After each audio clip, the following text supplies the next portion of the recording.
Hello and welcome to the E14 Gamecast. I'm your host Rob Wade and I'm joined by Spike Direction. Player 1 has entered the game. And Blake Harmer. Player 2 has left the game. Something he said. Fuck you. So we haven't got a specific agenda for this one, but I figured we can turn to our wonderful listeners to ask us questions, and they have duly obliged. We have questions. New Grinder 41 has entered the game. Wank Biscuit 6. Xbox sign out has entered the game. How does that work? Oh, somebody. Yeah, how much would it suck to do that? And then now they've got the Cortana thing. You have to change your gamer tag because I think it still costs money. So just like, oh man, if I want to keep the prank up, I have to change it to Hey Cortana sign out. God damn it! What they should have done is they should have called it Xbox sign out. Yes. Who's Xbox sign out? Yes. Damn it! Because it was funny though, like when he did it. Yeah. But anyway, so we had a question in, so much like the Crazy Train that would have gone out before this one, for those who listen to both, you would have heard that. If for those who don't, listen to the show, it's good fun. Is there anyone who listens to this who doesn't listen to the Crazy Train? Really? Listen, believe it or not, considering that this has always been the kind of, this was the spin-off show, because we were talking about games a lot and I figured we can probably do this for a separate show.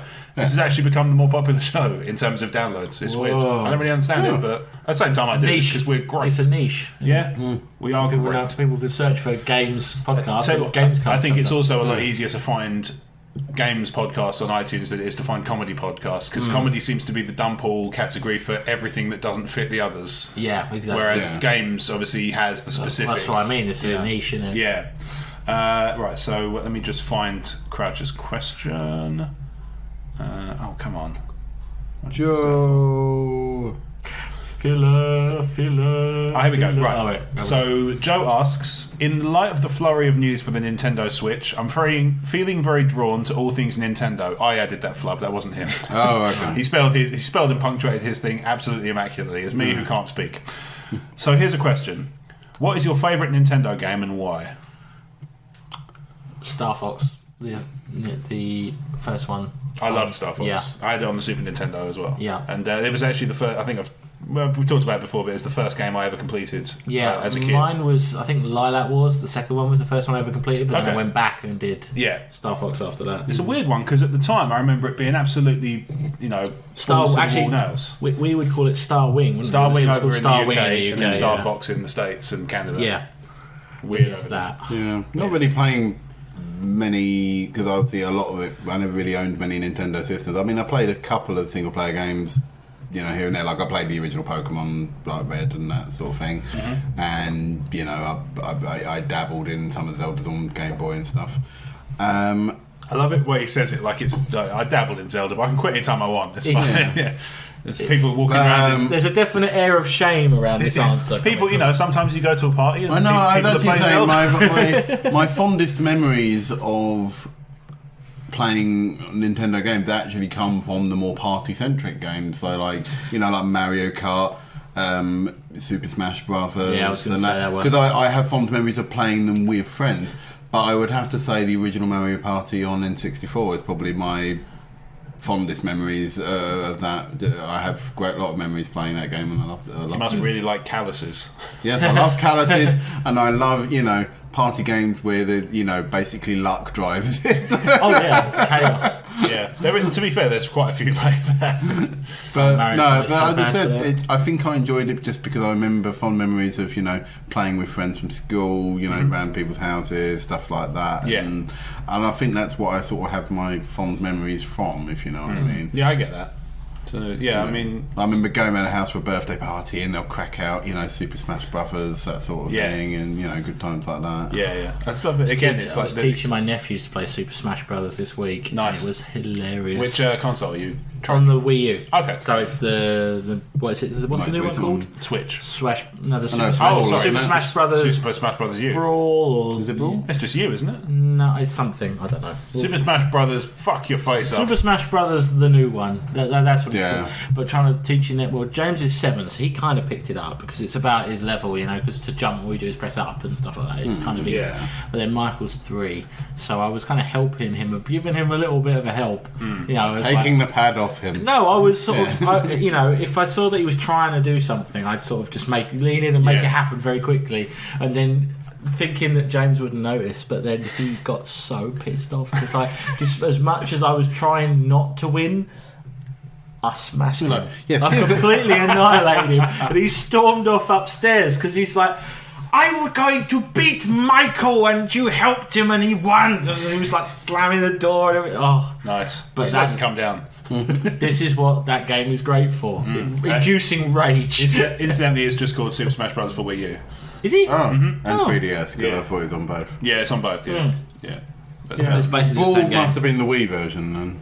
I think that was the one before. Brawl was the Wii version. Okay. Yeah, and then you that had Snake in it, didn't it? Melee on GameCube, and 64 was the first one, wasn't it? So Super Smash Brothers. Yeah, I think it's just called 64. Super Smash Brothers. Yeah. Okay. I could have sworn it's a different name. Oh, well. The more you know. Easy Tiger. That's my elbow. Talking of Wii U games, are also really good. Stall for time while I reattach this damn thing. Also really good is the Star Fox game, the new one, Star Fox Zero.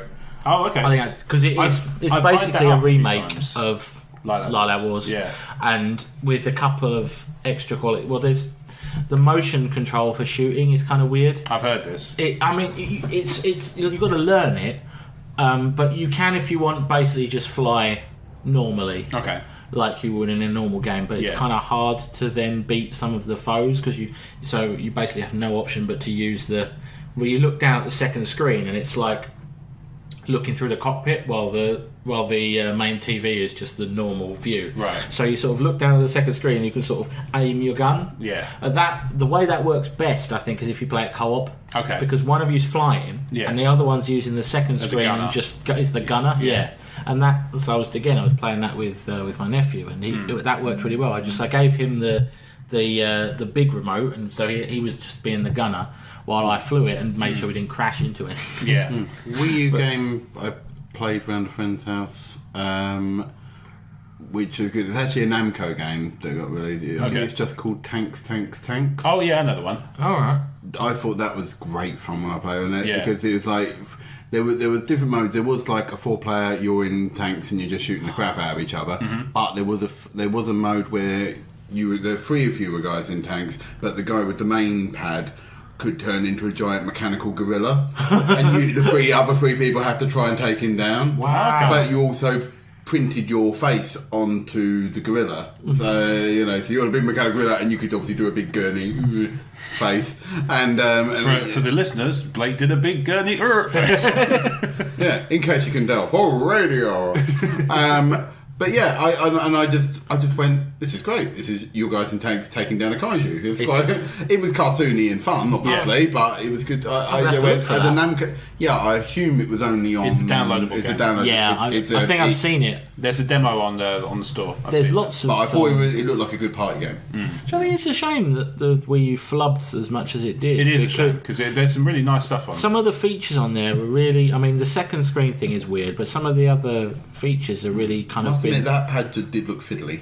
It's not. It's I don't point. think because everything it's the same as the original Xbox controller. I must it's big, admit, but when I everything's was around the using outside. it, Yeah, true. when I was around that person playing party games on a Wii U, I must admit, for the most part, the main guy used it because it was player one and he could easily set up a game, and I understood that. Yeah. He did pass it on when we were taking turns to be the giant gorilla in tanks.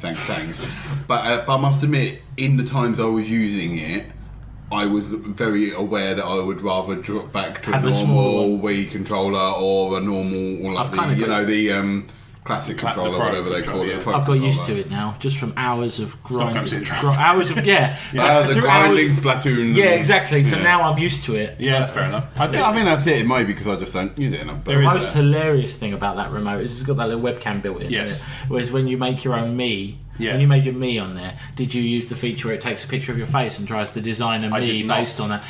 You missed out because it's the most hilarious thing you could do because it takes a picture of your face and then tries to pick the Mii features that most closely resemble that, and what you end up with is like someone who's had a horrible accident. You basically end up with that guy from the Goonies or like Michael Berryman from The Hills Have Eyes. And it never looks like you can see what they've done to try and resemble you, but it in no way resembles you. It's really distressing. Do you see your picture like zoom in and it just goes?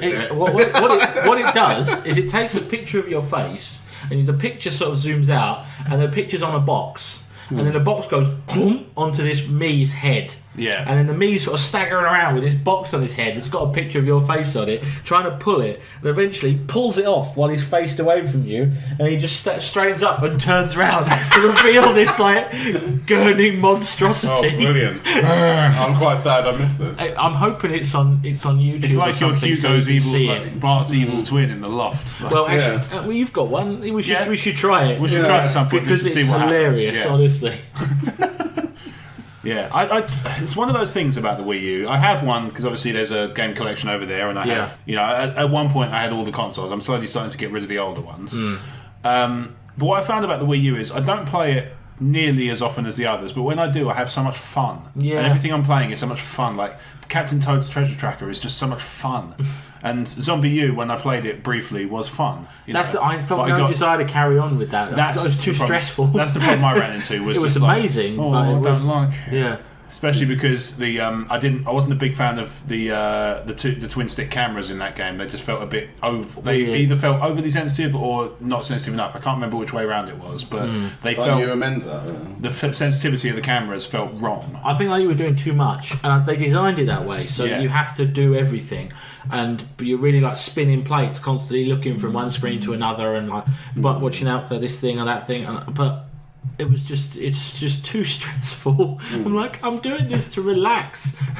I don't want to feel like I'm back at work trying to play Zombie U because I've got to manage all my inventory and like plan where I'm going to go and like fight off this zombie as well. And, though it was really impressive bit of design, it's just I'm trying to think. No one likes it. In terms of my favourite Nintendo game, in terms of because obviously I could rattle off a list of stuff that was on the Nintendo consoles. I'm trying to think of specifically in-house Nintendo. I Nintendo. thought of another game that actually I do love, and I played a lot to the point where actually, because even though I didn't really own a Game Boy Advance at the time, I played my friend's version of the game, and to the point where I actually downloaded an emulator to play the game. Because I liked it so much, and that was Advance Wars. Oh yeah, I know. It was the second one, in fact, Advance Wars 2, and because we used to lose loads of lunch breaks just playing the turn-based, passing the handheld round, co-op play, just playing against each other and stuff. And we'd get to this point where sometimes we'd have complete stalemates where we'd never beat each other and we'd never ever finish the game, but we still enjoyed it a lot, And they were good fun. We really enjoyed them. I'm trying to think. Like I say, I could rattle off a list of stuff I played on the Nintendo consoles in general, but in terms of Nintendo games, Nigel Mansell's F1 Championship or something. That was one I always remember. Advance Wars was actually a Nintendo product. It was, yes. And that's what I said. Yeah, I find that apart from recent developments like Splatoon and that, my problem with Nintendo is I feel like they always fall back on the same free franchise. But it's not but they have other products, but they don't seem to go to them as often. Wii Sports was the last new one before Splatoon, really. I suppose, the new franchises. Yeah. But they haven't really. It's sad that they made that Balls Metroid game recently, but Metroid, because fuck your child. One? Was it Freedom Force on the 3DS? I thought it meant to be to be quite bad. Oh yeah, it's supposed to be god awful. Before that, they haven't touched Prime or the old one since. I need to get because I had a Wii and then a Wii U, and I downloaded the Metroid Prime trilogy onto the Wii U, but then when I moved out, I left the nunchucks and remotes at home because my sister wanted to keep the Wii. So now I have no way of continuing to play through that. Yeah, and they were great. Yeah, but because I never played them first time around, I was a bit sluggish getting hold of them. Yeah, they were good games. I remember playing those. Yeah. In terms of Zelda, it's probably a Zelda game to be honest. They're the ones. I sank hours and hours and hours into the N64 Zelda games. Yeah, Ocarina of Time and Majora's Mask. Of the two, I'd probably say Majora's Mask is my favourite actually. No, I've heard that more recently because a lot of people. From what I'm going by popular culture here, obviously, because I've only Blake's down with the kids. I've only ever played a small amount of Ocarina of Time, and I must admit, I found it very easy to get stuck actually, because I found like I'm the same. For years, I was trying to get for years, I never got out the Daegu tree. Well, that's the thing. I was trying to get the sword, and I kept getting lost in the maze. In the maze at the beginning, and they kept kicking me back out at the beginning again, and I was sitting there going, "Look, Blake, you've got years of gaming experience. Why can't you get this sodding sword? What am I doing wrong?" And I must admit, that's the thing. I picked up an N64 as a retro console. Picked up that because I thought, well, I want to go back and play it. Played it for a good hour, and I was like going, what is wrong with me? I couldn't get my head around the camera, because obviously there was that whole getting my head around the N64. Well, that's it, because the controls are so weird. The controls are weird and still are to this day. It's very comfortable. Once you get into it, though, for certain, the right game, it's very comfortable. Especially shooters were always you could just I got my head round, wear that as a trigger, and then just have the other one on the button. Because that's the thing, I got my head round, GoldenEye eventually, and Rogue Squadron still plays great. I played Perfect Dark. I lost so many hours in Perfect Dark with a friend of mine, and we would just grind away on that. I used to play shitloads with just bots.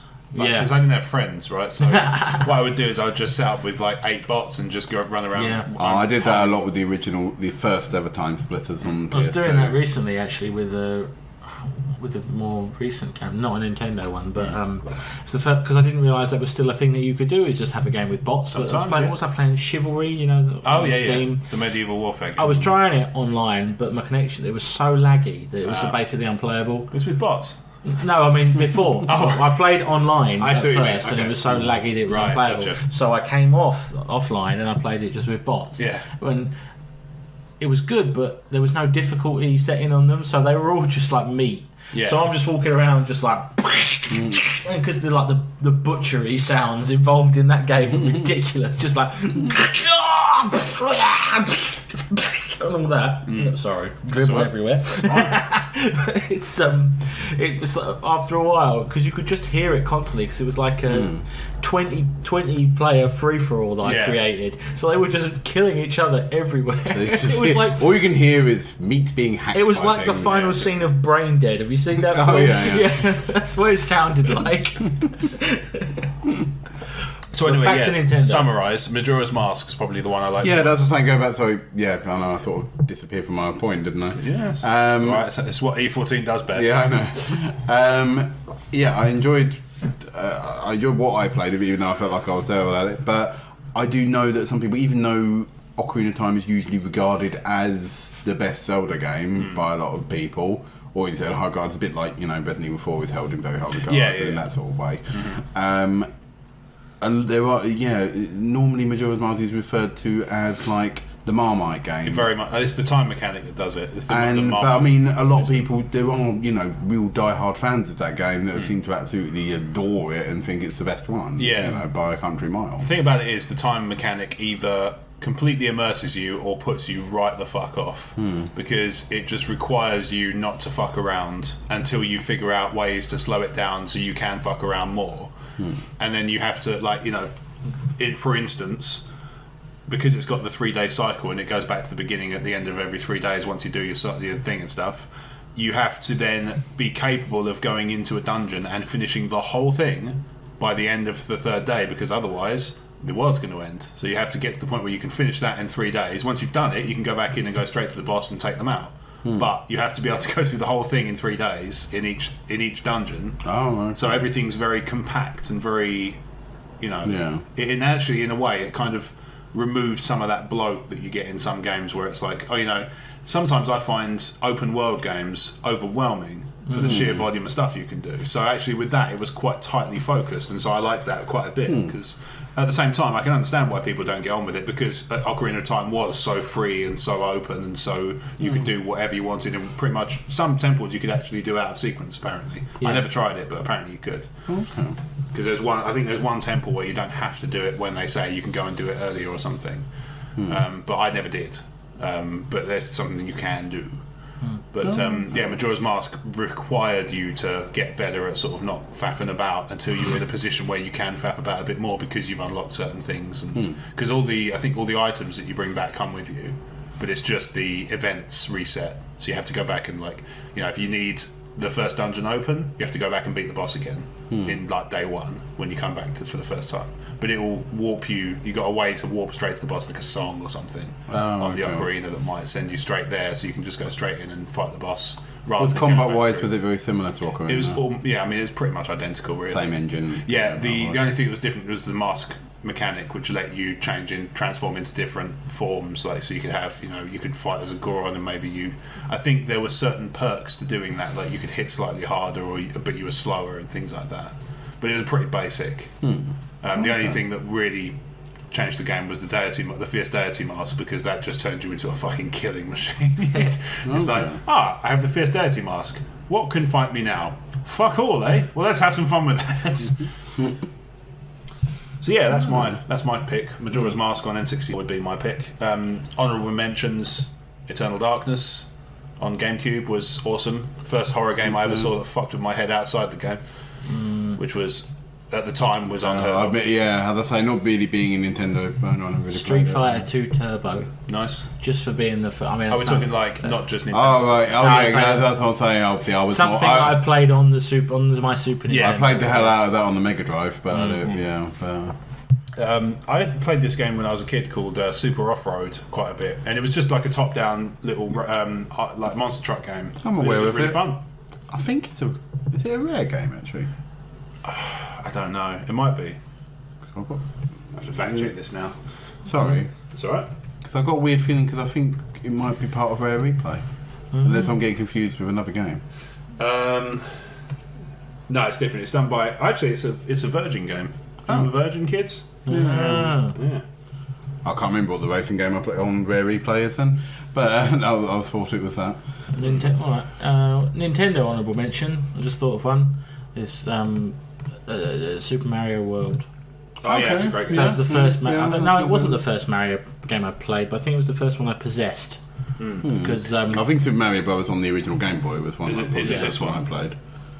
Yes, I think it RC. So that's RC Pro-Am. It's very similar. That's why I was getting confused. Yeah, Super Off-Road was, like I say, it was published by Virgin Game, and Virgin Game. Make Virgin Game.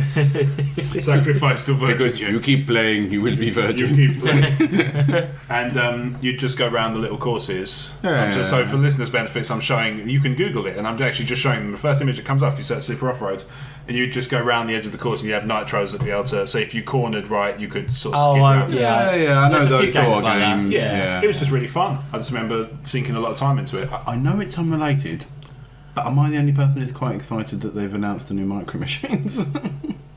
At this table, yes. I didn't know about it. Judging by that reaction. Yeah. Yeah, no, they're making a new. Codemasters are doing another Micro Machines. Oh, nice! Game. Wow. Okay. To the point where I'm like, so many hours lost as a kid playing that game. I can see that, because to my mind, it kind of feels a bit like. Sorry. I could see that, because to my mind it's kind of got a bit of the feel that Rocket League has now, of throwing the cars around. You know, and people love that. It could work. And I think the closest I came to playing something similar was when they Tabletop Racing. No, it was Toy Box Turbo. It's on the PS3. Oh, okay. Or it might have been on the 360 as well. Maybe. But, I don't know. Yeah, that was pretty much. I think that was essentially Micro Machines, but they didn't have the license for Micro Machines.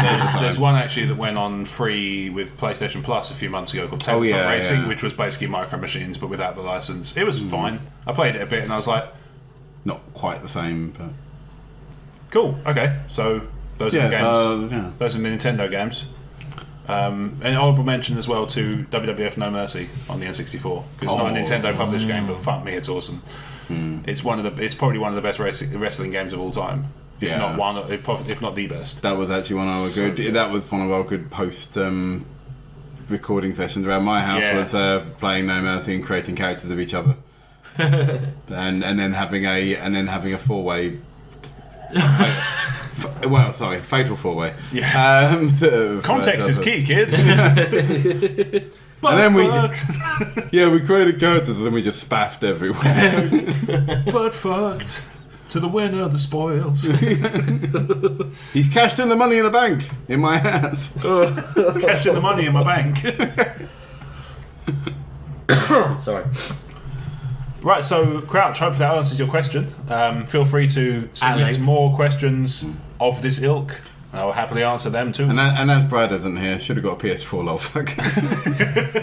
What, even back in the GameCube days? Yeah. Yep. Should have waited. Yeah. Should have known what was coming. And Yep, this is it. Yeah. Right, so all the people that used to say PS4 ain't got no games. It's fine. Yeah. Everything's fine. Yeah. No worries. And also look forward to the Switch. Oh yeah. Yeah. Speaking of which, yeah.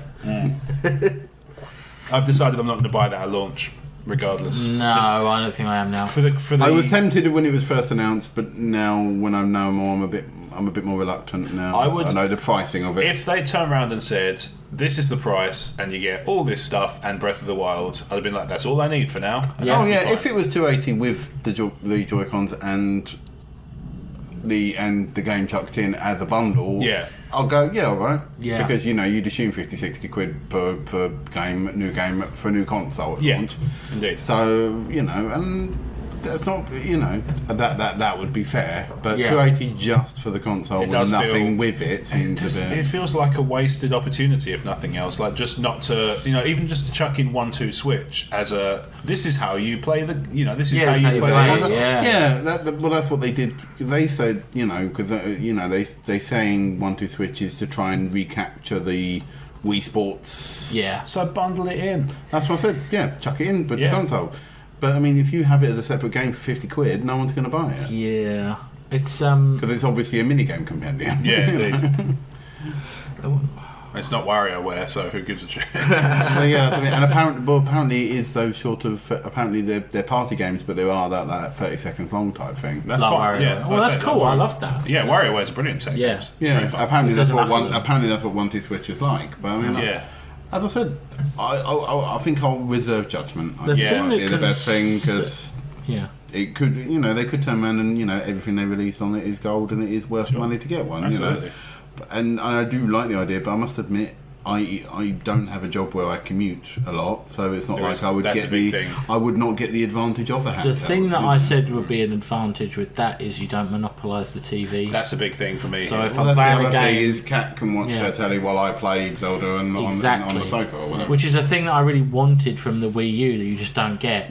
Apart from on Super Smash Brothers and a couple of other games where it just switches to the second screen and Donkey you can just Kong, play it. Captain Toad does it, Yeah. but then it's like you can't rely. That's the trouble. You can't rely on it being available. available, yeah. Yeah. Because some of them use both screens for two separate things and you can't undo that. Yeah. But the thing that concerns me a little bit about the Switch is I was under the impression that they had all this third-party support, which doesn't seem to be apparent at the moment. No, like that literally, may change in a couple of Skyrim weeks. Special Edition seems to be the only non-Nintendo game they've announced so far. Yeah. And I think that's- there'll be Ubisoft stuff. has announced some stuff like they're going to bring Steep and Yeah.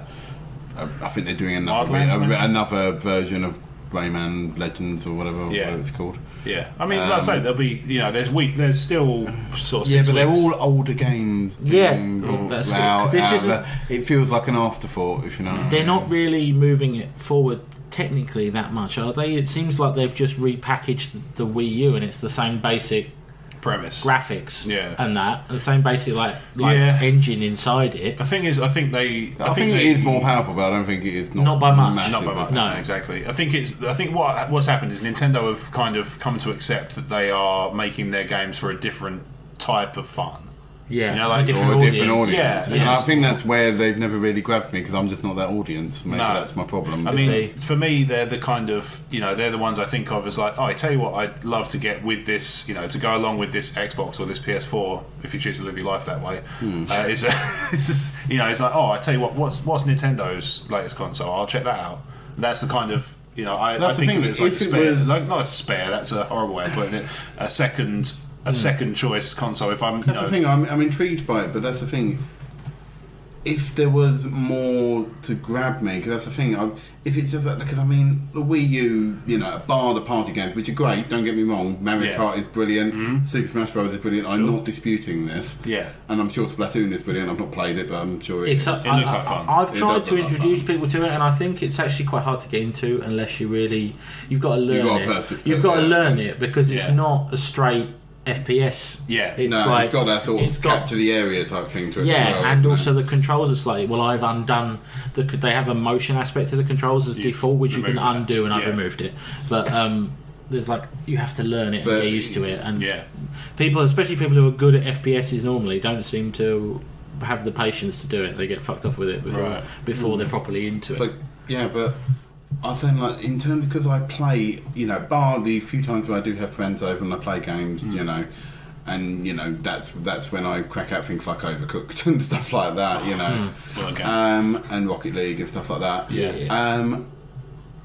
But normally I play a lot of games on my own, and when I think, and my problem with the Wii U was I looked at it and went, the only game that really, really interests me, bar, maybe like a Zelda game or whatever, was Bayonetta 2. And I went, but I'm not paying 250 quid just for that one game. This is it. And that's the thing, at the moment I'm having the same problem with the only game that's interesting me with the Switch is Zelda. Breath of the Wild. Yeah, and you can get that on the Wii U anyway. Which you can. But again, I suffer from the problem that I'm paying 200 quid whatever I do. Yeah, except the Switch might have a bit more longevity than the Wii U. Yeah, well, I'll say if you're going to buy one. So Breath of the Wild's the last one. So that's why I was going...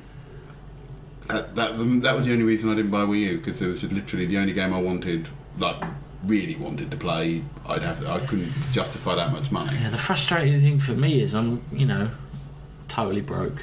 So I think that's kind of the problem when you're picking what console to go with. Is I can only have one. Yeah. I can't get an Xbox and then have a Wii U on the side. I've got a 360, which I only got about 6 months ago because a friend of mine got an Xbox One and gave me his 360, and that's the first time I've had one. Well, that's fine. I mean, obviously everyone has different lifestyles, and that's fine. So that's why I'm so worried about this lack of third-party stuff. Is I want to be able to, because I'm kind of. Well, you want to invest in a console that you know that where I can play everything. Yeah. And I want to be able to get the Nintendo games because I really like them, but I also want to be able to play all the proper games Well, that's that everyone talks about. That's what annoys me. If Nintendo allowed the third-party support, that Sony and Microsoft... I don't think it's a question of allowance. I think it's a question of willingness on the developer to make for a different architecture. Especially because I don't think they're delivering on the same technical level, because the specs aren't as high, maybe that's why they're struggling. But it's just if you think about it, because the PS4 and the Xbox One, in terms of architecture inside the box, are so much of a muchness when it comes to how they're both PC-like. And whereas we don't know with the Switch what it's going to look like. It might be more like a mobile device. We don't know. Well, so putting something like Steep might actually be a lot of work for Ubisoft to put that on there, for example. Or then maybe the reason why Skyrim is coming out later in the year is because actually they go, okay, granted it's a 5-year-old game, but still converting it onto a handheld media device is actually quite a feat. Yeah, and I mean, maybe we're reading too much into it. Maybe it's more of a handheld than a console, really. Yeah, maybe. Having just admitted how much of a bumpkin I am when it comes to the current generation, even I have played Skyrim extensively, so I don't. It doesn't really excite me that much that 5-year-old game is coming out on this brand new console. Where is everything else? I think the only thing that excites me about it was the concept of portable Skyrim. I think was the idea that I like the idea of. Fosgoda! That's the mobile spin-off. That should be the advert. Yeah. Screw Pokemon Go. I want Skyrim Go. Here's another dragon. Here's another dragon. You're sitting there in the middle of a high street shouting at a dragon on your phone. Just yelling into your mic. Just yelling into it. People going, wow, he's having a massive argument. Actually, I was always more. The dragons, I don't know what to do when a dragon appears. The ones that fuck me up are the hawkers. When they're just like, fudum, like flopping towards you. What the fuck? God. Kill me. A wild hawker appeared. What are those really annoying bird things? Cliff racers, aren't they? The one in Morrowind. Oh, something like that, yeah. Yeah. Oh God, they were annoying because they turned up every 3 minutes. Because it was just like, oh God's sake. And by the point, I was killing. My axe was like level 90 because I'd used it so much to kill things. To the point that I actually started getting another weapon just because I wanted something else to kill them with. And then so I started leveling up a crossbow, and in the end I was going like, oh, another cliff racer. What's funny is I didn't realise you were going to say crossbow, and I was going to point out to the listeners that you made the gun motion. Morrowind, you were just like, well, pull out my gap. Yeah. Better get the old Walther out. The Glock of major wielding. Who needs Morrowind when I have the Clob from GoldenEye? Who knows? Who needs the frost sword when I have the +9 Glock of damage wielding, of cat busting? Where's your shouts now, motherfucker? Turn it sideways. So we had another listener question, which I reckon will keep us going as well. Here we go. Right, so this comes from listener Rob Dean, who wrote in a couple of episodes ago, and we gave him a long answer about whether or not to buy VR, whether or not to buy PlayStation or Xbox, or get a board all that game stuff. or whatever. As it happens, he unwittingly ignored our advice and bought a PS4, and then turned out that most people were like, yeah, PS4 is probably better. So he was just like, oh, that worked out well. And I confirmed my purchase after the fact in a weird aftercare twist. So he writes to say, first of all, he thanked us for going into such depth. I believe I read it on the last Gamecast. Unfortunately, I haven't edited it yet, so I don't know, because I'm trying to get ahead of myself a bit. Well, now you know it's on this one, you can cut it out. There you go. So he asks for our best jump scares. He goes on to explain why he's asking. I love horror games. I'm very excited for the new Resident Evil at the end of January, which obviously at the time of recording is now, because the game's out, because somebody at work got it delivered today. And I've lost sleep playing the preview demo and recovering from the ensuing shakes. Jump scares can be seen as a bit of a cheap cinematography ploy, but the best ones can be very effective even when you know they're coming. Dead Space is full of these, as is Five Nights at Freddy's. What do the Gamecasters feel about horror gaming as a genre? And if so, are there any standout scares that keep you coming back? Any moments that made you want to switch the console off and sit in the sunshine for a bit until the darkness recedes? I have a great story about this. I was going to say, I'd like to get my answer out of the way first, because I am pretty much probably the wet blanket of the group. Do it. Do it. I would probably say that for the most part, I can't stand horror games to the point that I cannot play them because they just scare the shit out of me. I can watch horror films, and I can watch people play horror games. But for some reason, when I'm actually holding the controller, I get so far, and after if I know I'm coming up to a scary bit, I just sort of nope out of there, basically. PT was a perfect example of that. Oh, God. PT, there's a bit, I think it's even before the scary bit happens, is when the woman starts turning up. Yes. And there's a bit where she's standing in the corridor and then the lights turn off, but then she's not there anymore. Yeah. It was that bit that I noped out of, because I saw her, the lights turned off, and basically I had to walk forward in the darkness, and I was just like, nope, I'm out. Because I just went, she could grab me in there, she could still be in there, I wouldn't know. I could die. That'll be it. She could crawl out the TV and eat my face. I love that Blake turns into the rational gentleman. And she could still be in there. She could be gnawing on my face as we speak. I wouldn't know. I have since watched people play the PT. Not that there's anything wrong with that. If she wishes to, I'm not going to infringe upon her freedoms. Yeah. I've since had friends over and we've played through the PT demo where they control it. I couldn't even watch people do that. I can watch. That's the thing. I can watch someone play it.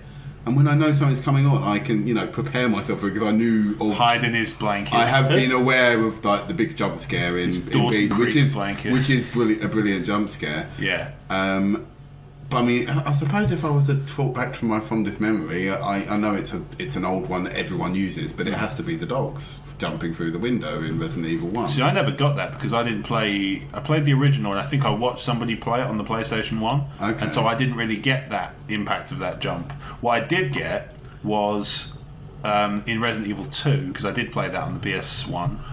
When you're in the police station and you go into the room with the two-way mirrors, the two-way glass, and you go in from the side where you can see out.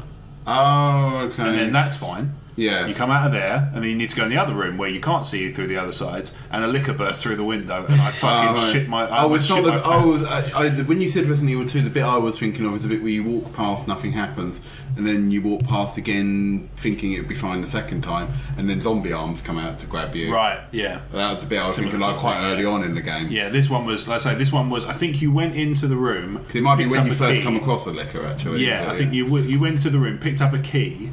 And then as you turned around to come back the other way, it burst through the window, and I was like, fuck! And I was only like 12.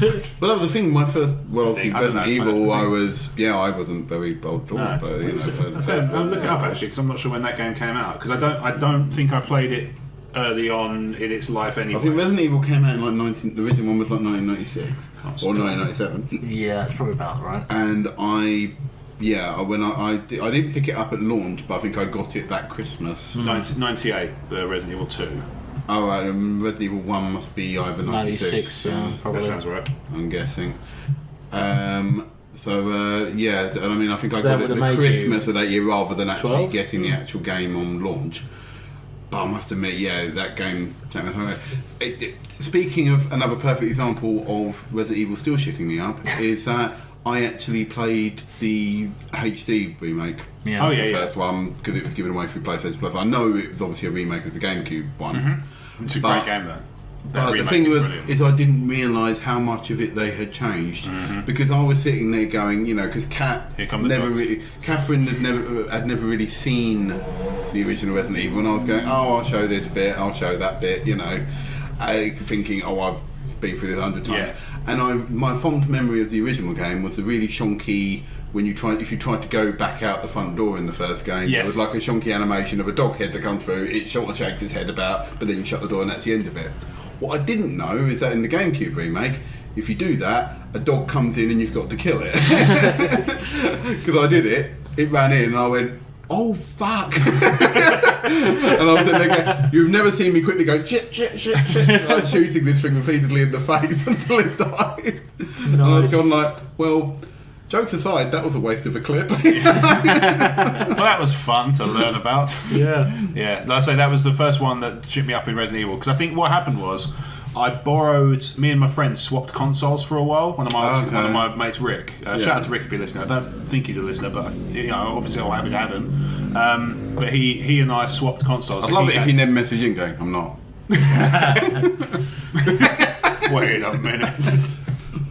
But we swapped consoles, so I had an N64 and quite a few games, and he had a PS1 and quite a few games, so we swapped over. Yeah. So that's how I played Resident Evil 2, Silent Hill, Siphon Filter, loads of different stuff. And there was, I don't think I played a bad game. I think he had pretty good taste in games. So, maybe he only gave you the good ones as well. Maybe, yeah. Kept all the dross. I'm going to hold on to Pandemonium. Yeah.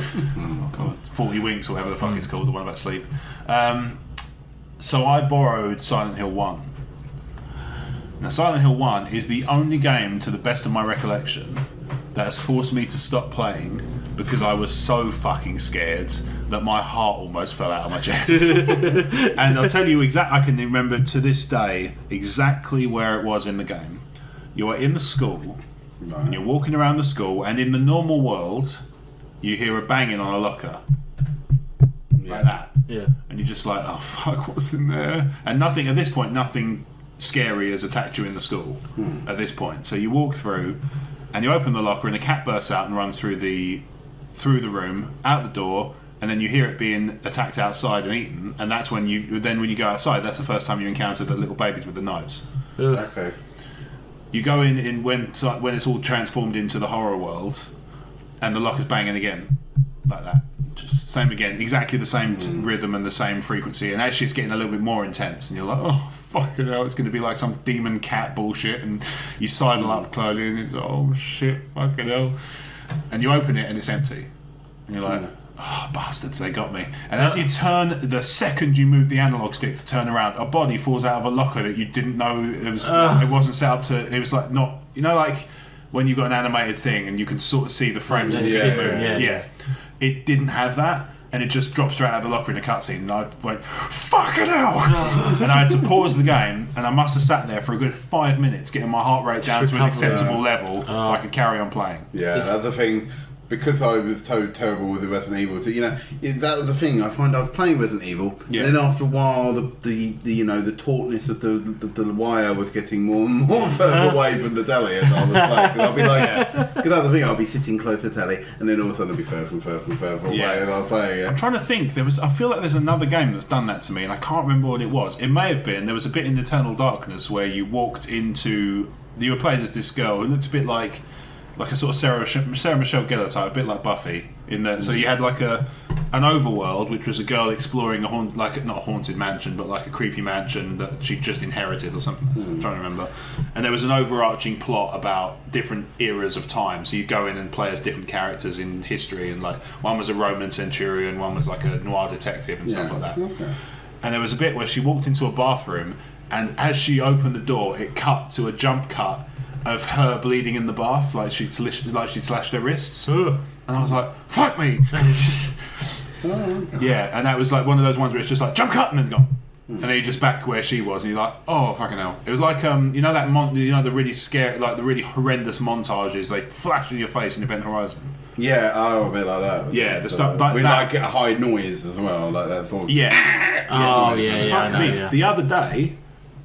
You remember we watched it on an sort of semi-related note, 'cause we're talking about horror. We watched Jaws the other day.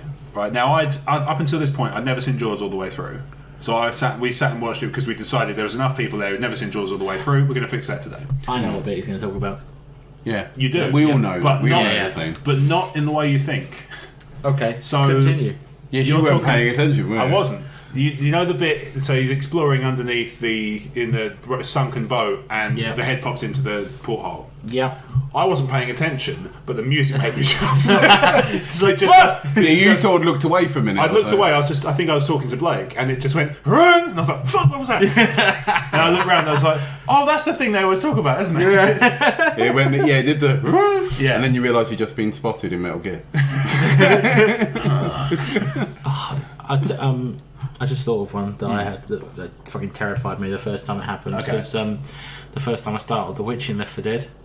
Oh, yeah, you think about that. You hear this creepy noise, and then suddenly, and there's things on you. Also, the first time a hunter gets you. No, Cat hates The Witch. Because it's like the build-up and the jump are all there. But the first time it happens, oh my god. But later when you play, the first time is horrible. But then later is when you go, like, you can normally just avoid them normally if you're in a big area. But I like it because they randomly spawn in different areas, that it's not always in the same place. Yeah. I have had them in the time where they've been in an incredibly narrow corridor, and you're like, well, which one of us is going to die? There's no way we can get past her. Yeah, which one needs revival here? Yes. Who's got the mini-kits? Yeah. And who's got the big gun to shoot? That's quite a great example of a horror game, actually, because it ramps up, because of the director AI stuff, it ramps up the tension in nice ways. That it's like it doesn't overburden. It's different because it's not terrifying in the sense of it's tense. Yeah, it's tense, and also, but I think it's tense. It's the only way to make a multiplayer game tense, because normally when you think of a horror game, playing it with friends doesn't halve the horror. If you know, you're not on your own. You're like, well, that's all right, because I've got a guy with a big gun next to me. Yeah. This is why I feel like there's going to be a big PR shitstorm sometime this year for the first person to have a heart failure from playing VR horror games. And I mean, obviously, video games have dealt with all sorts of bullshit about, it makes you do this, it makes you do that. It makes you a murderer. Yeah, it makes you a murderer, it makes you sexist, or some bollocks. But I think this year is going to be, they kill. I can't really argue that one. I felt close to death. Although, to be fair, it has also killed, there was that famous South Korean kid who played nothing but StarCraft for 19 hours straight and died of starvation. They wear nappies and stuff, don't they? So they don't have to go to the toilet because they're so deeply into it. Grim. Yeah. Playing StarCraft? StarCraft 2, I think. I know it's a good game and all, but it's just I've never felt the urge to sit there that long. I mean, I've maybe I could play it for a couple of hours. On Total War sometimes I could get close. I could, the one of the things I can do a few missions, but then not to the point of I don't fancy some food, or I don't want to defecate. Do you know what? You know what? That food, all that life stuff, I can put that off a bit longer. Fucking gentleman Blake when he games. Defecation is something I need to do at this moment. But I'll one more mission. I'm busting for a shit. Anyway, so back to horror stuff. So another one. Go on. Actually, it's not. I've thought of a couple where it's not the game per se. It's like one level of the game where they suddenly ramp up the horror, which is maybe more effective. Which is Half-Life 2 and Halo 1. Oh, Ravenholm. Both Ravenholm and The Flood. Yes, those two levels. The Flood is one of the best introductions in gaming. The level's not called The Flood, is it? It's called The Library. Something like that. Yeah. The first time 343 Guilty Spark and the library, those 2 levels. Yeah. Yeah, they're the first time you meet the Flood. Actually, They're yeah. good. Yeah, they're great. And Ravenholm's awesome. Yeah, Ravenholm. No one goes there anymore. Ravenholm's the one where I just sort of would nope out of it. We just went there. So it's just like, oh. Oh no, I enjoyed it. I think my problem was I came to Half-Life 2 a little bit later than likewise. else.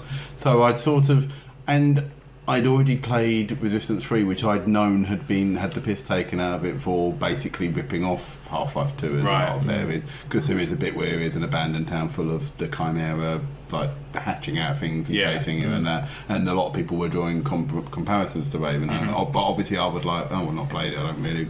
No, then I went back and actually played Half-Life 2, and then I played it. I went, that is a brilliant level. It's a great game. Really, it's well, the whole game's brilliant, but that level in particular level, especially because you just, fantastic. on the one hand, you're being chased by all these horrendous headcrab monsters, but it also makes you think. Yeah, because you've got to survive and find the area, and you're not fantastically well armed, but you have just got the gravity guns. You're launching all sorts of shit. Like the buzz picking up the buzz swords and cutting them in half, exactly, and stuff like that. Yeah, very well. I just saw another one, and then you come across the horrible bloody ones with the ones ones crawling over them. Yes. Oh yeah, the ones where they've got loads of them. They fling them at you. Yeah, and then they knock your health to 1. The cat lady from Simpsons. Yeah, basically.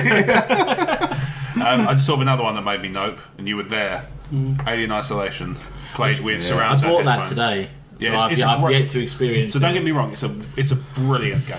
Oh yeah, in terms of fan service to the original Alien, that the opening levels, even when you're not actually you encountered monster or even any bad guys whatsoever, it's just brilliant. Just walking around, they've nailed the feel and the look of the ships and all that perfectly. Sound effects, and it is. Even if you just played the first hour of the game, didn't come across any monsters, and just enjoyed the graphics of it, you would go, that was lovely. And that's my version of Alien Isolation. I think I did the first level of it and then I sort of tried starting and saying, like, I know that technically the monster doesn't turn up for ages. No, it takes quite a long time. It's like quite a few levels before anything like that happens. Yeah. But because I've played the survival mode, which is like basically you're just told to last as long as you can against the alien. I know spoilers, how it ain't much. Yeah, I know. Yeah, that's why I'm a bit like, I don't want to do. Record. I don't want to play this because I hate the survival mode, and if I know that bit's coming later, I don't want to play it. My record, it's 1 minute 40 seconds, and that was 38 seconds spent hiding in a drawer. So I did quite well because I had the flamethrower at one point. But fair enough. So I played it at Eurogamer Expo with Blake there, and was Kat with us? I feel like she was. She was. I think she might have been looking at something else. Yeah. Oh, she was looking at The Evil Within, I think. Yeah, I think so. Yeah. Anyway, so I started playing it, and I turned around to him and said, "It's a brilliant game, but it's not fun." Because I was just like, I hate it, and I want every second to end, and I just want it to be. I don't want it to be. But I was but it's great. Yeah, because that's the thing. I was looking at Shadow of Mordor and going, "This is really amazing." And then he just turned around, and I was just like, I need a hug. And then I went, now. Because I went, you have a go there, I'll go have a look at Alien Isolation. You played it twice, didn't you? I played it twice, yeah. Yeah, and I just played it with once. With surround sound headphones. Yeah, and I had the headphones. I played it once, and I went right. Nope. Never touching that again. Which is why I'm surprised I bought the game afterwards, because I was like, after that experience, I was like, that was horrible. I think mine came with the console. I think I bought a bundle. Oh no, I picked it up cheap, granted. Oh, I know what happened. I bought a bundle. It came with Drive Club. I couldn't give a shit about Drive Club, and then somebody at work said, I've got Alien Isolation. I couldn't give a shit. I'd rather have Drive Club, and I was like, what? Because I'm more likely to play Alien Isolation of the two. And sure enough, I was, because I've never played Drive Club, even though I've got it on PlayStation Plus now, and I've still played Alien Isolation more than that, which is to say, I played part of the PS Plus version of Drive Club for about 5 minutes, and because I'm not a fan of racing games and didn't really get on with it, I was just like, nope, delete. I'm invested in Forza, so for me, there's no incentive. I must admit, playing the demo of Horizon 3, that was fun. It's a fun. I will pick up that at some point, but it's getting cheaper all the time. That's the thing. Not being a fan of racing games, I can wait for it to come down. Fair. Same with me in sports games. Is I can wait for any sports game to come down because I don't need to have the latest. You don't need the latest. Yeah. I need a new hockey game because I do love ice hockey games. Yeah, get EA Access, mate. It's the best money you'll ever spend. Yeah, you get the latest version of all the American sports games. It's brilliant. Because that's the thing because that's the only thing I might pick up is an NHL one. I knew that 15 wasn't meant to be that good, so I was waiting for either 16. If it's going to cost you more than £20, just get EA Access. Because then you also get that and all the other like Madden and NBA and stuff. Oh, I should get a version of Madden. Because I always had that ever since. Because my dad played American football for years, so we've always had the Madden games ever since. Going way back. So I should get a current one. That'd be amazing. I used to have. I remember once when I was at uni, I bought. It must have been for the PS2. NFL 2K something, one of the 2K NFL games, and I remember thinking it was fucking wonderful. Oh, so good. Yeah. Now I just play Blood Bowl, but I have got that. I mean, that's the thing. I've got Blood Bowl on the PlayStation, which is just But yeah, like I say, so going back to the horror stuff, I'm trying to think of any other ones that really. Oh, Until Dawn, obviously. Yeah, I could play that. I can. Some horror games I'm fine with. Like that was I was okay with. And to a lesser extent, I know it's not horror, but I could persevere with The Last of Us, for example. Yeah, that's good. Which has got scary bits. I mean, the clickers are horrible. Yeah, they suck. But but I could persevere with them. Yeah. You know what I mean? What's that one? Did that one ever come out that they put the video out of the guy running away from all the zombies through the junkyard and sort of knocking all the logs over? Oh no, that's not out yet. What's that called? Is it just called Days Gone? Yeah, the one with Sam. Yeah.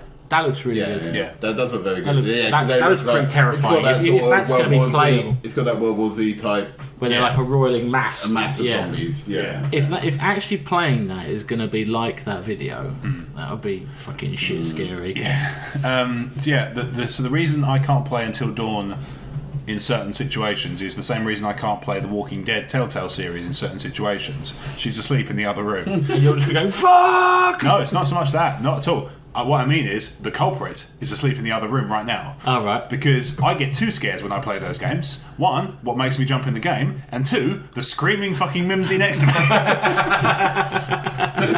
So I sit there and I'm like, oh, it's building something, it's building something, it's building something. Oh, ha! Because next to me, I've just heard, ah! Yeah, that's what you need. Keep still.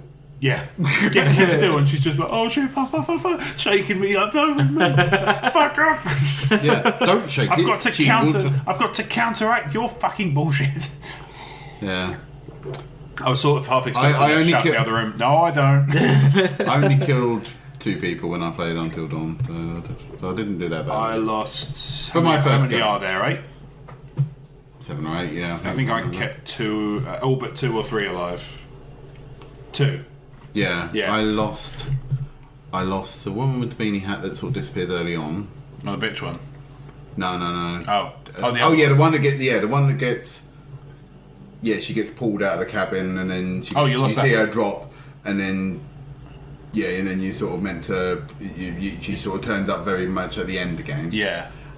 She died because I was meant to. Literally, it said hide or run, and I chose run when I should have chose hide. But I didn't know. There was nothing to give me a clue. No. There's no wrong answer. I wouldn't have known that was the way to go. It just happened that way. I got told by a mate. So a mate at work lent me the game originally. So I bought my own copy now, but at the time I borrowed it off a friend at work, and he said there are about 8 characters in the game. You can either keep them all alive, keep them all dead, end up with them all dead, or a mix of the two. You'll probably middle out. And I ended up with, I think, 6 out of 8. And he was like, yeah, that's about right, about what I got as well. Yeah, that's pretty much right. Yeah, I lost that one, and I lost, the friendly girl, because I made her open the hatch. Right, okay. When she went looking for the other one. For the one I later killed. Yeah. Fair enough. Yeah, I didn't find something that would have helped me identify something else. But there was one I got killed, and I didn't even realise you could save them because I think it was so well done and so subtle. Which one was that? That was. So I don't want to spoil it, but at the same time, I just realised with me talking about all this, I did that and that. But to be fair, I just realised I'm posting spoilers. Admittedly, the game's a couple of years old now, but there is that. So let's look at it from that point of view. I lost the woman who got pulled out of the back of the cabin, the one who gets almost caught when they're about to bang. Yeah. And then it's like shit starts. Yeah, I got her killed because of the whole run. I was running, and then you were supposed to leap over a roof, and I missed and fell, and that was enough to get her killed. Oh no! So there were actually more than one opportunity to get her killed. Yeah, I got her to reunite with the black guy. You're thinking of a different woman, I think. Oh no, because there's the Asian woman that gets separated from the black guy. Yeah. And then there's the one that gets pulled out and that, and then she's all beaten up, and it cuts back to her later when she's all like cut up and lying in. Ah, see, so I didn't even get that far. She fell through the mine shaft very early on in mine because I fucked up. Oh, that early? Yeah, okay, yeah. Fine, she basically going in through the mine shaft, and there was a bit where it sort of flashed the sort of you slipping. Yeah. And I did that slip. Oh, and that slip, that was enough to delay me enough that she got killed. And the other one was the brother of the two girls from the first bit.